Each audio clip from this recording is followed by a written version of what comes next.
আমরা প্রথমে ঠিক করেছি যে কোনো আনন্দ মিছিল করবো না। 2 নম্বরে আমরা ঠিক করেছি এখানে আমি ছাড়াও আরো কয়েকজন ক্যান্ডিডেট ছিল, তাদের সঙ্গে আমি অলরেডি যোগাযোগ করা শুরু করে দিয়েছি। তাদের সঙ্গে যোগাযোগ করে আমরা মিলেমিশে কাজ করব, এটাই আমার লক্ষ্য এবং উদ্দেশ্য। আর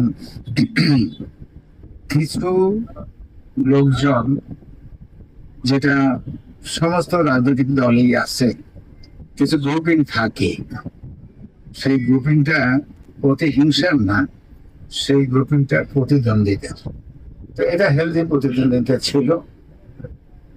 আজকে সন্ধ্যা থেকে আমি আন্তরিকভাবে বিশ্বাস করি এখন আমাদের যে ক্যান্ডিডেট শুধু সারা বাংলাদেশে, তাদেরকে পাশ করিয়ে আনাই হবে আমাদের একমাত্র লক্ষ্য এবং